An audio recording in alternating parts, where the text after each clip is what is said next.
COC ဆိုတာပါလေတနက်လိုချင်တယ်ခဲအမိကြောက်လိုချင်တယ်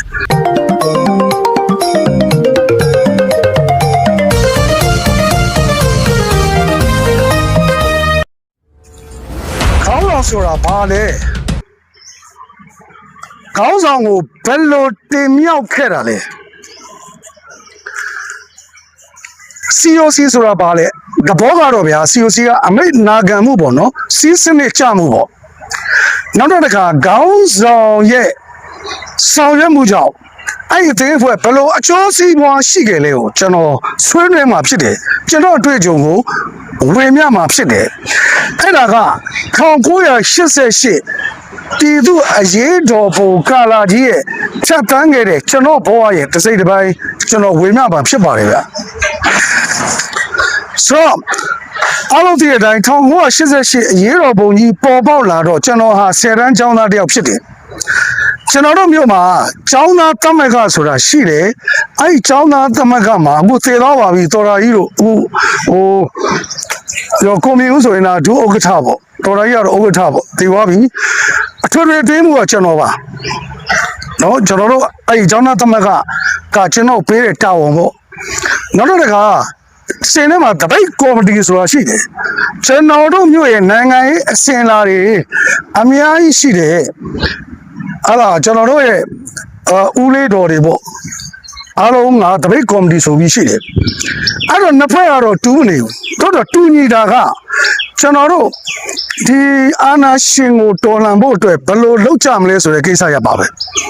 အဲ့ဒါနဲ့ပြစ်ကတ်နေနေမှုတွေနဲ့အခြားဘက်နေနေမှုတွေပေါ်ပေါက်လာတဲ့အခါလေးကြောက်ဟောကျွန်တော်တို့ရွေးချယ်လိုက်တယ်အဲ့ဒါကလက်နဲ့ကြိုက်တိုက်ပွဲဝင်မယ်အဲ့ဒါနဲ့ကျွန်တော်တို့တောထဲကိုသွားကြတယ်ပေါ့ဗျာကျွန်တော်အဖြစ်ပြက်တွေရောကျွန်တော်အချင်းချုပ်ပြောတာပါဆိုတော့တောထဲရောက်တဲ့အခါမှာကျွန်တော်တို့တနက်လိုချင်တယ်ခဲအမိကြောက်လိုချင်တယ်စစ်တင်တန်းလိုချင်တယ်အဲ့ဒီမွန်ပြည်သက်ဖျားသုံးစုနေမှာမွန်ပြည်သက်ဘိုးဌာနချုပ်မှာကျွန်တော်တို့အထိုင်ချတယ်အဲ့မှာနိုင်ရွှေကျင်တို့ရှိပါတယ်ဗျနိုင်တန်းတင်တို့နိုင်တင်အောင်တို့ဒါကျွန်တော်တို့ကိုခင်းဆိုင်ပေးခဲ့တဲ့မွန်ပြည်သစ်ကခေါင်းဆောင်ကြီးတွေပါခုနိုင်ထောမော်ဆိုတာအဲ့တော့စစ်ဦးစီးချုပ်ပါဗျမွန်ပြည်သစ်မှာအဲ့ဒါနဲ့ကျွန်တော်တို့ဘာတွေဖြစ်သွားလဲဆိုတော့အဲ့ဒီရောက်တဲ့ခါကျတော့ကျွန်တော်တို့လိုချင်တဲ့လက်နဲ့ခဲယမ်းမီးကြောက်တဲ့စစ်တင်တန်းကိုဖျားသုံးစုမှာရှားခဲ့တယ်အဲ့ဒါကိုဦးစိုးလွင်ကရအောင်ရှာခဲ့တယ်သူကဘယ်လိုဆက်သွယ်တယ်လဲတာမဏိဘိုခင်မောင်တို့ဗိုလ်ချုပ်ကြီးစိန်မြတို့နောက်တစ်ခါဦးနုရဲ့သားကိုအောင်ဝင်းဒီလောယုံတို့နဲ့ချိတ်ဆက်ပြီးတော့မှပထမဦးဆုံးနေဆက်တောက်လျှောက်မှာတာညတာဆိုကျွန်တော်တို့အရင်ရခဲ့တာဖြစ်တယ်အဲ့ဒါနဲ့ကျွန်တော်စစ်တင်တန်းနေလို့ပြတော့မှဟိုရေးဘက်ကနေတစ်ဆင့်ကျွန်တော်တို့တွေအေရီယာကိုသွားတယ်ပေါ့ဗျာနော်ဆိုတော့အဲ့ဒီအချိန်မှာဘာကြောင့်ကျွန်တော်တို့ကဦးဆုံးတွေကိုခေါင်းဆောင်ဖြစ်တင်လိုက်လဲဆိုတော့ဦးဆုံးတွေဒီနိုင်ငံရေးအတွက်ကြုံရှိတယ်စီးရေးအတွက်ကြုံရှိတယ်အချိန်ဆက်တွေအခုလိုမျိုးရှာလာတဲ့အတွက်ကျွန်တော်တို့ကခေါင်းဆောင်ဖြစ်တင်မြောက်တာဗျခေါင်းဆောင်အလကားဖြစ်လာတာမဟုတ်ဘူးဟိုဒီလိုရေးသွေးတွေရှိမှခေါင်းဆောင်တင်လို့ရတာအဲ့ဒါနဲ့ကျွန်တော်တို့တွေအိန္ဒိယရောက်တယ်အစင်မပြေမှုတွေနဲ့ကြုံပြီးတော့မှချက်ကန်တွေကပြုတ်ကြသွားတော့ကျွန်တော်မြန်မာပြည်ကိုပြန်လာတော့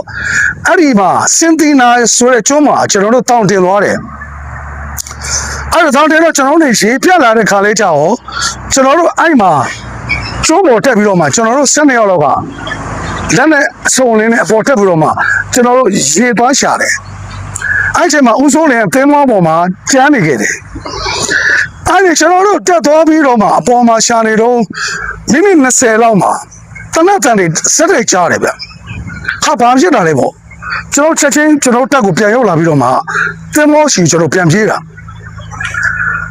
အဲ့တော့မှသိလိုက်ရတာကသူတေသွားပြီခုညံကုန်းကပါပဲမောသိန်းဆိုတာ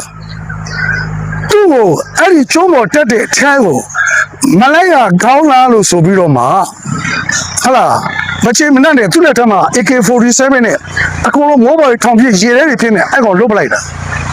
အဲ့တော့ဦးဆုံးလည်းဘာလုပ်တယ်လဲပြောတယ်အဲ့ဒီမိုးသိန်းလက်ထဲကတနက်ကိုသိမ်းလိုက်စမ်းသွားဆိုတော့မှအဲ့ဒီမိုးသိန်းလက်ထဲကတနက်ကိုသိမ်းလိုက်တယ်မိုးသိန်းကတော့မချင်ဘူးပေါ့ဗျာ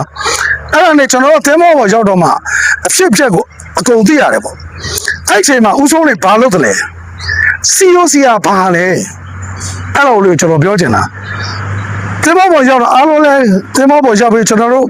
အဲ့မှာတောင်ကနေပြီးတော့လွတ်သွားပြီပေါ့ဗျာဒီထဲမှာပင်လေဟိုအိန္ဒိယထိုးတယ်မှာကျွန်တော်တို့ပြင်ကောင်းနေတဲ့အချိန်မှာပဲဦးစိုးနေကဘာလုပ်လဲဆိုတော့ကျွန်တော်တို့ရဲဘော်အသီးသီးရဲ့ကိုင်းဆောင်ထားတဲ့လက်နက်တွေအကုန်လုံးဒဆူစီရဲ့စီးနှောင်ပြီးတော့မှတင်မောဝင်းထဲမှာအကုန်လုံးချပလိုက်တယ်။ဘာကြောင့်လဲသူ့ရဲ့အတွေ့အကြုံရလူတွေကဆာလောင်မှုတ်သိမ့်လာတယ်အငတ်တွေဖြစ်လာတယ်ပေါ့ဗျာပြဿနာဒေါသတွေကြွလာရင်လက်ထဲကတနတ်နဲ့ဖြည့်ရှင်းရရင်အချင်းချင်းသေးကုန်နိုင်တာဖြစ်တဲ့အတွက်အားလုံးရဲ့တနတ်တွေအကုန်သိမ့်လိုက်တာဖြစ်တယ်အဲ့ဒါစီယိုစီဆိုအဲ့ဒါဗျအမေဖေးတဲ့လူကလည်းစနစ်ကြတယ်ကျွန်တော်တို့ကလည်းနားခံတယ်ဒါကြောင့်မို့ကျွန်တော်အသက်တွေမဆုံးရှုံးခဲ့ဘူးဒါပထမအဆင့်ဖြစ်တယ်နောက်ဆုံးအဆင့်ပေါ့ဗျာကျွန်တော်တို့ခေါင်းဆောင်ကောင်းတယောက်ကแต่ဘိုးဆောင်ရွက်မှုကြောင့်အသင်းဖွဲ့ရဲ့အကျိုးစီးပွားဘာဖြစ်လာလဲဆိုတော့ကျွန်တော်ပြောချင်တာဖြစ်တယ်အဲ့ဒါနဲ့ကျွန်တော်တို့ပင်ထဲမှာမျောတယ်မျောနေနောက်ဆုံးပါဗျာဟို Symbol Company ပေါ့တောင်ကိုရီးယား Symbol Company က Symbol 63ပေါ့63ပေါ့ဗျာသူကကျွန်တော်တို့တွေ့တယ်အဲ့တော့ Symbol Company နဲ့တွေ့တဲ့အချိန်မှာဦးစိုးလည်းဘာလုပ်တယ်လဲဆိုတော့ကျွန်တော်တို့အားလုံး20နဲ့9ယောက်ရှိတယ်ဗျအဲ့ဒီမှာအခုရှိနေပါသေးတယ်ဗျာကျွန်တော်တို့ရဲ့ညီကိုတော်တွေထားလိုက်ပါတော့အဲ့တော့သူတို့ဘာလုပ်လဲဆိုတော့ရောက်နေမင်းတို့အကုန်လုံးတင်းမောဝင်းနေကိုအကုန်လုံးဆင်းနေကြအဲ့ဒီမှာတင်းမောကုန်းမပေါ်မှာရှိနေတာကကျွန်တော်ရဲ့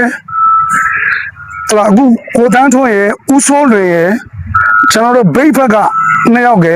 ပြည်ဘက်က1ယောက်ကကျွန်တော်တို့အပေါ်မှာ6ယောက်ပဲရှိတယ်ပြောချင်တာကခေါင်းဆောင်တာဒါကြောင့်ကျွန်တော်တို့ဟာ6လောက်ပဲအပေါ်မှာထားပြီးတော့ဂျန်တဲ့လူတွေတင်းမောဝင်းထဲမှာနေခိုင်းတာလဲလို့ပြောရင်တင်းမောကုမ္ပဏီကလူတွေအများကြီးနဲ့ကုန်းဘတ်ပေါ်မှာယူနီဖောင်းတွေလည်းဝတ်ထားမယ်သနတ်တွေလည်းကိုင်ထားမယ်ဆိုရင်ပင်လယ်ဓမြရေဆိုပြီးကျွန်တော်တို့တိုက်ပြီးတော့နှိမ့်ညုပ်ဖြစ်မှာဒါကြောင့်မလို့လူလေး6ယောက်လောက်ရှိတယ်ကျွန်တော်တို့ဒုက္ခတွေပုံစံဖြစ်နေတဲ့အတွက်ဂျင်းကျုံးကကျွန်တော်တို့တင်ပေါ်ပင်ကကတ်လာတာဖြစ်ပါတယ်ဗျအဲ့တော့တင်ပေါ်ပင်ကတ်ပြီးတဲ့ခါလေးကြာလေးကြာရောအဲ့ဒီမှာဦးစိုးနဲ့ဟာလာကျွန်တော်တို့အဖွဲ့ပေါ်မှာစွန့်စားမှုကိုကျွန်တော်ကပ်ပြီးတော့တင်ပြပေးမှာဖြစ်ပါတယ်ဗျ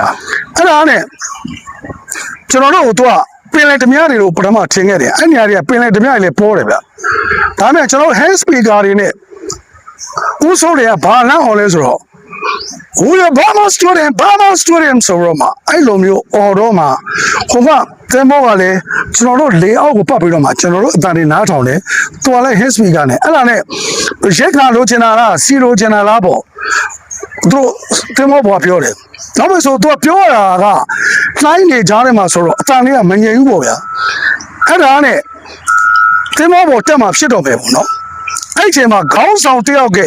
အရေးသွေးကိုကျွန်တော်ပြောချင်တာအချင်းမဟုတ်ဘူးအလောရဖြစ်ခဲ့တာမဟုတ်ဘူးဆိုတော့ပြောချင်တာအဲ့ဒါနဲ့ဒီ line တွေကြားမှာကျွန်တော်တို့ line လုံးကြီးတွေကပေ20ကျော်ရှိတယ်အဲ့တော့ဦးစိုးလွင်ရဲ့အသက်က50ကျော်နေပြီကအဲ့ဒီကကျတော့ဘာဖြစ်လဲဆိုတော့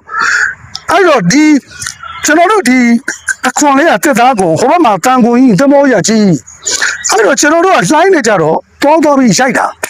ဒါတော့ကျွန်တော်တို့သဘောလေးကမခံနိုင်တော့ဘူးအကုန်လုံးဟိုတမန်လေးကဟိုဆက်လေးကပန်ခံနိုင်တော့ဒီထေးကောင်းတွေပွင့်လာတယ်ပေါ့အဲ့တော့မှစွန့်စားမှုတစ်ခုကိုမမျော်လင့်မဲနဲ့ဦးစိုးတွေကလုတ်ခဲ့တယ်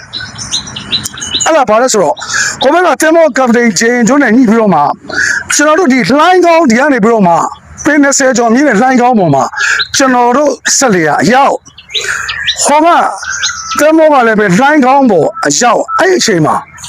ခုန်ကူးတာအစီအမပြေ line ထဲမှာသေသွားနိုင်တယ်ဗျဦးစိုးလေဒါနဲ့သူ့နှလုံးသားထဲမှာအဲ့ဒီအချိန်ကရှိတာကငါရဲဘော်တွေအသက်မဆုံးရှုံးဘူးသူ့အသက်ကိုပဓာနာမထားဘဲနဲ့အဲ့လိုကြော်လွှားပြီးတော့မှ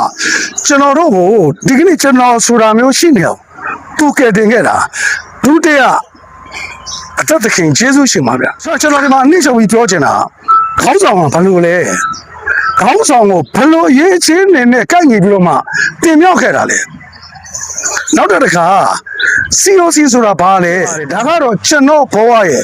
လက်စိတ်တစ်ပိုင်းဖြစ်ပါတယ်ဗျာကျေးဇူးတင်ပါတယ်